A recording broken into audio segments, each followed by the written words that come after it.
Hi, today in your art studio, we are going to talk about clay. It's clay day. We're going to talk specifically about earthenware clay.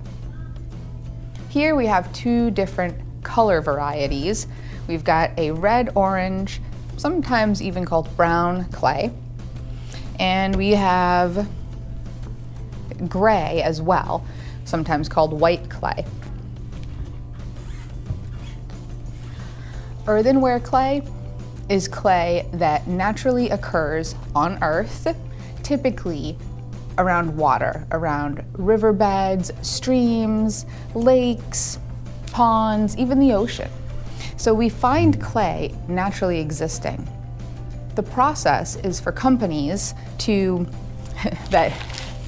in order for it to come in a box, well, in a bag and in a box, companies mine the clay, they dig it up, and then they process it to clean it from impurities like sticks, plant matter, sand, stones, anything that ends up in there that we wouldn't want in our sculptures. This particular clay is air dry clay. For air dry earthenware clay, during the process of refining it, additional adhesives, glues, are stirred into the mixture so that when it hardens, it's sturdy and strong. Typically, earthenware clay goes through a kiln firing process before being usable. That's how you get stuff that can hold water or food. In our case, with air dry clay, this will not hold food or water. If you add liquid to it once it's dry, it will disintegrate. When we talk about making slip, that'll make a lot more sense. The clay I'm showing in this video is School Smart air dry clay. In this case, we're working with the red variety. These are some pieces of scrap dry clay, and I want to show you how easily it breaks so that you have that in mind while you're working. You don't want to have anything really sticking off of your artwork, or if you do have things sticking off, you want them to be like thicker than usual so it is extra sturdy.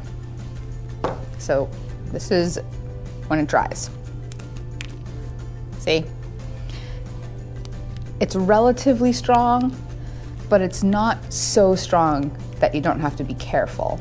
So when we attach one piece of clay to another, the most used terminology that I've heard throughout my education and work is slip and score. I've also heard scratch and slurry. I've heard scratch and attach, which is easy to remember, so I kind of do like that one for student work. But no matter how you put it, it matters that you do it. So when you're attaching one piece of clay to another piece of clay, whether it's a little hedgehog ear or tail being attached to a body, or it's a larger sculpture where there's a body and a head, when you're attaching those to each other, it doesn't matter. Any piece of clay being attached to any other piece of clay, you must scratch and attach, which I will demonstrate. Here's a variety of clay tools.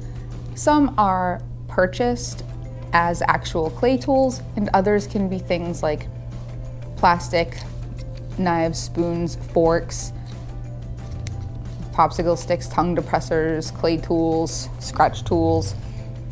It really doesn't matter. But the main thing you'll be using anyway are your hands. You'll also need a clay mat, which is just a piece of canvas or some other type of fabric. If you don't have that around, you can use newspaper. But the point of having it is so that your clay, as you're working, doesn't just stick to the table. If you weren't using a mat underneath your work and you're just working with the clay straight onto the table, it suction cups itself almost. It's so sticky that you can't get it off of the table without like tearing it apart. So you don't want to build something on the table. You want to build on the mat so that when you're done, you can just peel the mat off, write your initials and room number or whatever you need to sign it on the bottom, and then set it to dry. I'm going to make separate videos to show how to make a hedgehog, little birds,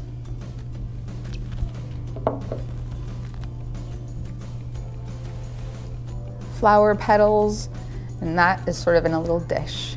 So with a hole to be strung up. If you're interested in any of those, be sure to check the other videos. To make slip, you take dried clay. Any little scrappy pieces will do just fine.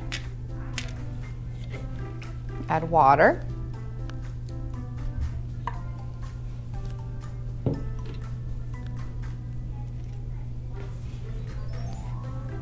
The dry clay will absorb the water, and then after about 10 minutes or so, you can stir it up. What you end up with is this. Dried clay mixed with water disintegrates and makes this really great goopy glue, which will hold pieces of clay together. If I have a situation like this where I have something that will be a body and something that will be a head, or any other situation where I need to attach one piece of clay to another, I want to first scratch up the two areas that will be touching. So if I want this like this in the end, if I just put this on like that, when the clay dries, it will shrink a little bit as the moisture evaporates, and the two parts shrink slightly and then they pop apart. So you have to really adhere the two pieces together in every situation, and here's how you do that. First, you get a tool that has a point or a serrated edge, like the edge of this plastic knife. And you want to scratch up your surfaces, both surfaces. Scratch, scratch, scratch, scratch, scratch. You see the texture there? And here's another way you can do it. You can really use any tool. Scratch it up. You want it nice and rough looking. Then you take a little bit of your slip.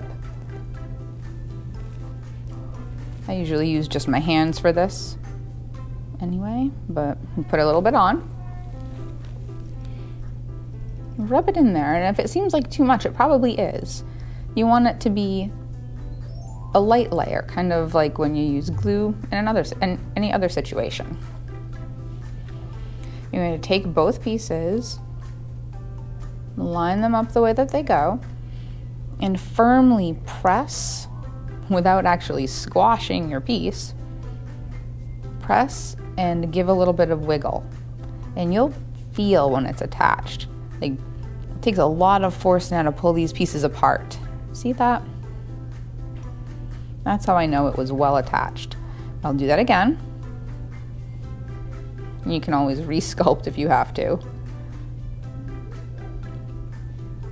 There we go. And then even once it is attached, you can still smooth out the seam. You can also use a clay tool for that if you prefer. And the tools, they don't really have specific purposes. They are for whatever you need them for. So if you feel like a certain tool will do the job, great, then that's what it's for.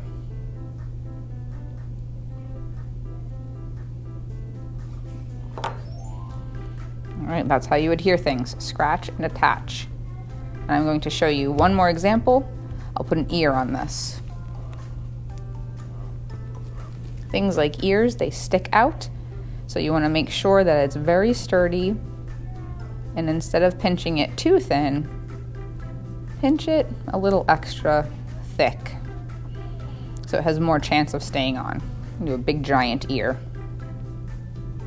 like that. So first I'm going to place it where I want it to go.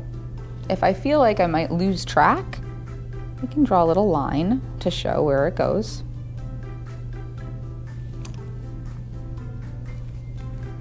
Scratch up both surfaces.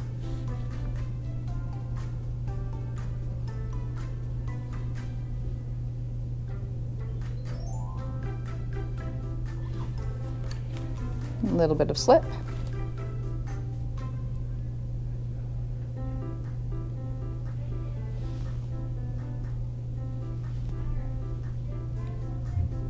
Firm press and wiggle. Wiggle them toward each other. And then smooth out the seam so that it looks neater. Another amazing thing about clay is that you can add things on, which is called additive sculpture, but you can also take away, subtractive sculpture. If I wanted an arm sculpted on here, I might take some clay away in order to build it up from what's already on there instead of attaching one on. Or I could build one separately and attach it. There are many possibilities, and you can also use the slip or just plain water once you make an area messy, like this. You can then smooth it out. You don't want to add too much water, but you can definitely use it to smooth out areas and help form it the way you want it to be. Clay tools can also be used to create patterns and designs